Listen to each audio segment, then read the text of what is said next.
The cameras were still rolling, but the atmosphere inside the studio had shifted entirely. The iconic host, Steve Harvey, known for his signature charisma and larger-than-life presence on The Ultimate Challenge, was moving through the studio in a way no one had ever seen before. Normally, Steve was the epitome of control, delivering punchlines and managing the show's pacing effortlessly. But tonight, something extraordinary was happening. Something that would forever change everything. As Steve made his way down from the stage, the usual energy of the studio, usually electric with excitement, was replaced by something far more tangible. There was a palpable tension in the air. The producers exchanged nervous glances, frantically communicating in their headsets, unsure of how to react to what was unfolding before them. The audience, once cheering and laughing, was now watching in hushed anticipation. This wasn't part of the script. This wasn't part of the game. This was real, and no one in that studio knew what was going to happen next. Steve Harvey, a man who had spent decades making millions laugh, was no longer the host of a game show. He was a man standing at the crossroads of something much deeper than entertainment. This is the story of how a simple question stopped The Ultimate Challenge in its tracks, and how one brave young boy reshaped the entire show. It all started on a Wednesday evening during a routine taping. The families were ready to compete. On one side, the Harris family from California, and on the other, the Fields family from Texas. Laughter echoed through the studio as Steve, with his trademark navy blue suit and sparkling smile, engaged in his usual banter. Everything seemed normal. Everything seemed like just another day at the office. But in the third row of the audience, sitting between his grandmother and his aunt, was a young boy named Leo. A quiet, small figure in a bright green t-shirt that was just a bit too big for him. His hands clutched a folded piece of paper, his knuckles white with tension. His grandmother, Mary Montgomery, was watching him with eyes that carried a depth of sorrow no one in the studio could understand. Leo had been waiting for this moment for 6 months.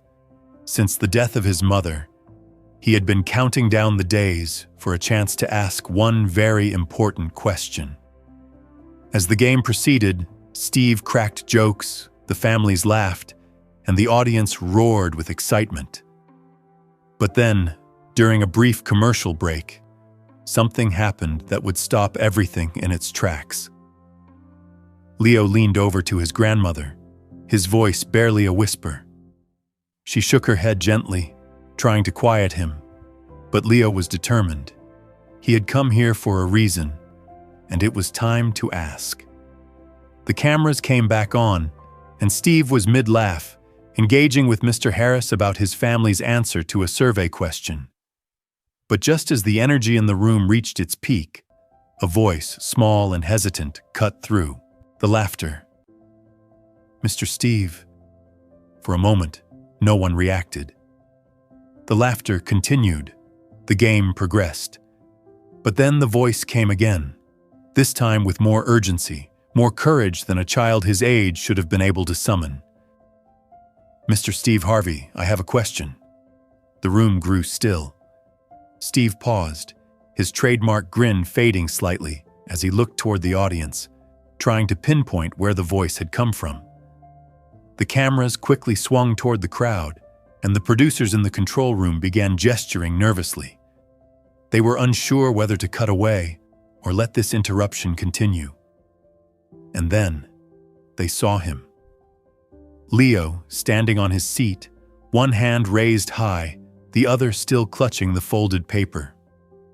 Steve's smile remained, but now it was softer, more curious. He addressed the boy, trying to maintain the light-hearted tone of the show. "Hey there, little man," Steve said, his voice warm and inviting.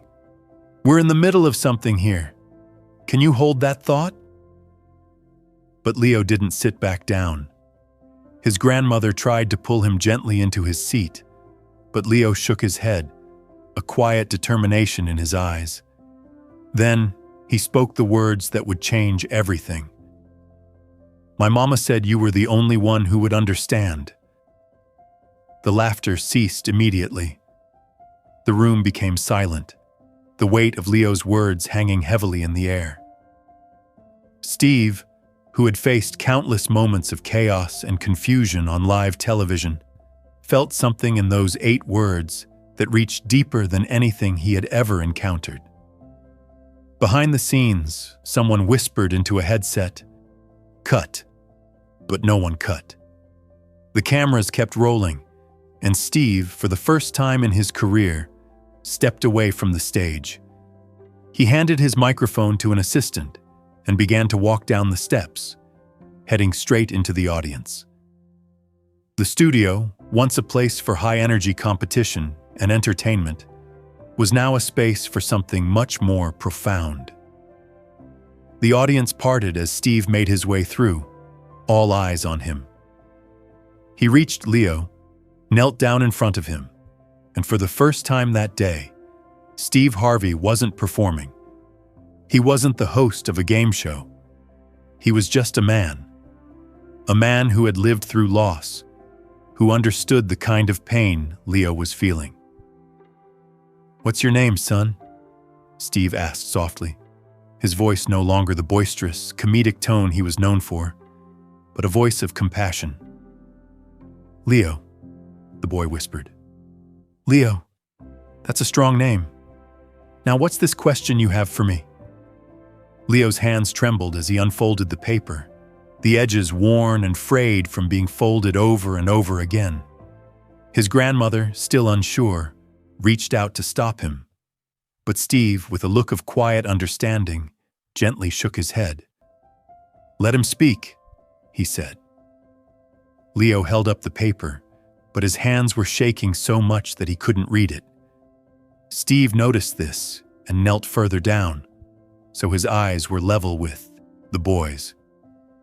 "You want me to read it for you?" Steve asked. Leo nodded, and without a moment's hesitation, Steve took the paper from the boy's hand, unfolded it, and began reading. As his eyes moved over the words, something in his expression shifted. The cameras caught every subtle movement, the widening of his eyes, the way his jaw tightened, the moment his professional mask cracked. Steve looked up at Leo, his face filled with an emotion he had never shown to the camera. "Your mama wrote this?" he asked, his voice hoarse. "Before she went to heaven, she said you should come here and ask me." The entire studio, which had once been filled with light and laughter, was now silent. Steve read the paper again, his hands trembling slightly. Then, he looked at Leo with a deep, empathetic gaze. What was written on that paper would remain a secret. It was a letter from a mother to her child, a mother's final wish. But Steve Harvey understood something that the cameras could never capture. This was a moment of connection, a moment where entertainment ceased to matter, and love became the only language. Steve stood up slowly, his knees protesting from the weight of the moment. He reached into his jacket pocket and pulled out his business card, the one he kept for special moments like this. "Leo," Steve said, "this card has my personal number on it. Not my agent's, not my manager's, mine. And whenever you need to talk, whenever you miss your mama, or when you just don't know who to turn to, you call me. I'll be there. That's a promise." The audience, who had been frozen in awe, began to react, not with applause, but with gasps and quiet sobs. It was the kind of raw emotion that words couldn't fully capture. This wasn't about a game. This was about being there for someone who needed help. Steve wasn't done. He removed his jacket, his expensive tailored suit jacket, and gently draped it over Leo's small shoulders. "When you're scared, when you're cold, When you need someone to wrap you up and remind you that you're not alone, you wear this. This jacket has my warmth in it, and when you put it on, know that you've got a world of people who care about you. Leo, overwhelmed with emotion, dropped the paper and wrapped his arms around Steve's neck. And for the first time in his life, Steve Harvey, who had spent decades keeping it together for his audience, broke down in the arms of a child. His carefully controlled image shattered, but in that moment, it didn't matter. The audience, unable to stay seated, stood and applauded, not because they were instructed to, but because they couldn't help themselves. This wasn't just a game show. This was a moment of human connection, a reminder that sometimes love matters more than anything else. When the moment finally passed, Steve turned to the families on stage. "Today, you're both winners," he said. "Not because of points or prizes, but because we've all learned something. When someone reaches out, when a child needs us, we stop everything. We show up." The applause that followed wasn't polite television clapping. It was real, deep, heartfelt. After the cameras stopped rolling, Steve didn't just forget about Leo. He called his grandmother that night. He connected them with counselors. He set up a trust for Leo's future. And every month, without fail, he sent a message to Leo, letting him know he was there. Years later, when Leo graduated from college, his first call wasn't to his family. It was to Steve. "I did it," Leo said through tears. "I did it." And Steve, who had promised to be there, replied, "Your mama knew. She knew you were destined for greatness." The episode became the highest rated in The Ultimate Challenge history, not because of the game, but because of what had happened off-screen. It was a lesson in humanity, in love, in showing up when it matters most.